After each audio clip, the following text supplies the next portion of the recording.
Hello students, कैसे हैं आप सब। तो आज का टॉपिक है रिफ्लेक्शन ऑफ लाइट।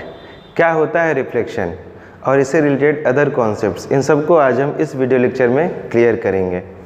तो आइए हम रिफ्लेक्शन ऑफ लाइट को बहुत ही अच्छे से समझते हैं। मान लीजिए ये एक प्लेन मिरर है। प्लेन मिरर मतलब समझ लीजिए ये एक आईना है, जैसे हमारे घरों में होता है, ओके, जिसमें हम अपना चेहरा देखते हैं। तो प्लेन मिरर पे अगर कोई रे ऑफ लाइट एक पर्टिकुलर एंगल से क्या होता है, टकराता है, तो टकराने के बाद वो क्या होता है, एक पर्टिकुलर एंगल पे बेंड हो जाता है और बेंड करके वो आगे बढ़ जाता है। ठीक है, इसी कॉन्सेप्ट को हम आज क्लियरली फिगर के सहारे समझते हैं। आइए, मान लीजिए ये एक प्लेन मिरर है। क्या है ये एक प्लेन मिरर है। ठीक है, और इस प्लेन मिरर पे एक इंसिडेंट रे ऑफ लाइट इससे स्ट्राइक कर रहा है, इसके सरफेस पे स्ट्राइक करता है, इसके सरफेस पे टकराता है और टकराने के बाद ये एक पर्टिकुलर एंगल पे बेंड हो जाता है और बेंड करके आगे बढ़ जाता है। ओके, तो वो लाइट जो इस शीशा से टकराता है इसको हम कहते हैं इंसिडेंट रे। क्या कहते हैं? Incident ray. और यह रे ऑफ लाइट जो शीशा से टकराने के बाद मुड़ता है एक पर्टिकुलर एंगल पे, इसको हम कहते हैं रिफ्लेक्टेड रे। अब हम यह जानेंगे कि इस प्लेन मिरर में नॉर्मल क्या होता है। हमेशा ध्यान रखिएगा, इंसिडेंट रे ऑफ लाइट इस प्लेन मिरर से टकराता है तो वो पर्टिकुलर पॉइंट जहाँ पे इंसिडेंट रे ऑफ लाइट इस प्लेन मिरर से टकराता है, उस पॉइंट से हम क्या करते हैं, उस पॉइंट से हम एक नॉर्मल ड्रॉ करते हैं। क्या करते हैं? इस पॉइंट से हम एक नॉर्मल ड्रॉ करते हैं। तो देखिए यह पर्टिकुलर पॉइंट है जहाँ क्या हुआ, यह इंसिडेंट रे ऑफ लाइट टकराया और इस पर्टिकुलर पॉइंट से हम क्या किए, एक स्ट्रेट लाइन खींच देते हैं जो प्लेन मिरर से 90 डिग्री का एंगल बनाता है। तो देखिए प्लेन मिरर से यह क्या होता है, यह नॉर्मल प्लेन मिरर से 90 डिग्री का एंगल बनाया। ओके, और इसलिए इस स्ट्रेट लाइन को हम क्या बोलते हैं, नॉर्मल बोलते हैं। ठीक है, अब यहाँ पे कुछ चीज़ है जो हमें जानना है, इसके बारे में हम ध्यान देंगे। Incident ray of light normal के साथ जो एंगल बनाता है, ये एंगल, और रिफ्लेक्टेड रे ऑफ लाइट इस नॉर्मल के साथ जो एंगल बनाता है, ये दोनों एंगल हमेशा बराबर होते हैं। ओके, इस बात का आप हमेशा ध्यान रखिएगा।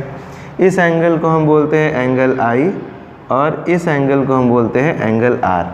मतलब इंसिडेंट रे नॉर्मल के साथ जो एंगल बनाता है उसको हम एंगल आई बोलते हैं और रिफ्लेक्टेड रे नॉर्मल के साथ जो एंगल बनाता है उसको हम एंगल आर बोलते हैं। जहाँ एंगल आई का मतलब होता है angle of incidence, angle of incidence, और एंगल आर का मतलब होता है एंगल ऑफ रिफ्लेक्शन। इस बात का आप हमेशा ध्यान रखिएगा स्टूडेंट्स। ठीक है, तो यह आपका एक प्लेन मिरर के लिए सिंपल सा कॉन्सेप्ट है और कॉन्सेप्चुअल डायग्राम है जो यह बताता है कि एक प्लेन मिरर पे किस तरीके से रे ऑफ लाइट स्ट्राइक करता है, स्ट्राइक करने के बाद वह वापस मुड़ता है, ओके, एक पर्टिकुलर एंगल पे, और किस तरीके से प्लेन मिरर पे हम एक नॉर्मल ड्रॉ करते हैं और नॉर्मल ड्रॉ करने के बाद हम यह देखते हैं कि एंगल ऑफ इंसिडेंस और एंगल ऑफ रिफ्लेक्शन दोनों के बीच, दोनों का जो एंगल होता है वो हमेशा बराबर निकलता है। तो इससे हमें क्या पता चला?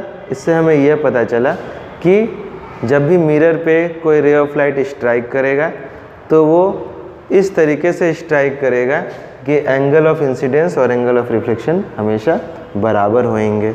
इस डायग्राम को समझने के बाद हमें कुछ और भी चीज़ों को जानना है, जैसे कौन सा ऐसा मेटल होता है जो बेस्ट रिफ्लेक्टर होता है, मतलब ऐसा मेटल जो पूरे रेज ऑफ लाइट को रिफ्लेक्ट कर दे और अपने पास कुछ भी एब्जॉर्ब ना करे। तो ध्यान रखिएगा, सिल्वर एक ऐसा मेटल है जो बेस्ट रिफ्लेक्टर है और वो 100% लाइट को रिफ्लेक्ट कर देता है। ओके, तो उस मेटल का नाम क्या है? Silver metal. सिल्वर मेटल क्या है? Best reflector. सिल्वर मेटल क्या है? बेस्ट रिफ्लेक्टर है। इसके अलावा यह भी जानिए कि जो शीशा होता है, ठीक है, उस शीशा को बनाने का तरीका क्या होता है। हमेशा ध्यान रखिएगा कि प्लेन मिरर, जो हमारे घरों में जो शीशा होता है जिसमें अपना चेहरा देखते हैं, जिसे हम आईना भी कहते हैं, तो आईना बनाने का तरीका क्या होता है कि सबसे पहले हम एक सिंपल ग्लास ले लेते हैं, ओके, और उस ग्लास के पीछे हम इसी सिल्वर मेटल को क्या करते हैं, सिल्वर मेटल का एक बहुत ही पतला सा लेयर ग्लास के पीछे लगा देते हैं। और क्योंकि आपका यह सिल्वर का जो लेयर होता है बहुत थिन होता है, बहुत पतला होता है, तो अगर ये किसी भी चीज़ से रगड़ खाएगा तो ये सिल्वर का जो आपका लेयर है ना, ये हट जाता है। इसलिए हम क्या करते हैं, इसके ऊपर एक रेड कोटिंग कर देते हैं। क्या कर देते हैं? एक रेड कोटिंग कर देते हैं, ठीक है। और अब क्या होगा, अब यह जो सिंपल ग्लास था, अब यह एक बहुत ही बढ़िया आईना बन गया जिसमें हम अपना चेहरा देख सकते हैं। तो इसका मतलब क्या हुआ, एक शीशा में जब हम एक सिल्वर का मेटल लगा देते हैं, सिल्वर का मेटल का एक बहुत ही पतला सा लेयर चढ़ा देते हैं, तो वो सिल्वर मेटल ही क्या करता है, सारे रेज ऑफ लाइट को रिफ्लेक्ट कर देता है जो भी उस ग्लास के ऊपर पड़ता है। ओके, और उस सिल्वर लेयर को हम क्या करते हैं, उस सिल्वर मेटल के लेयर को हम बाहर से रेड कलर से पेंट कर देते हैं, ताकि वह सिल्वर का जो लेयर है वो आपका किसी भी चीज़ से अगर मानो फ्रिक्शन होता है या कोई आदमी अगर उसको छूता है शीशा को, तो वो रेड पेंट को छुएगा, ना कि सिल्वर को छुएगा, जिससे क्या होगा, वह सिल्वर का लेयर हटेगा नहीं। और इस तरह से बहुत ही अच्छे से हम अपना चेहरा देख सकते हैं आईना में। ओके, तो इस तरह से स्टूडेंट्स आप ध्यान रखिएगा, रिफ्लेक्शन ऑफ लाइट क्या होता है आप बहुत ही अच्छे से समझ गए हैं। सिल्वर मेटल एक बेस्ट रिफ्लेक्टर होता है, यह भी ध्यान रखिएगा। और इसके साथ साथ यह भी ध्यान रखिएगा कि किस तरीके से हम एक मिरर को बनाते हैं। इसके बाद हम laws of reflection next topic में पढ़ेंगे। ओके।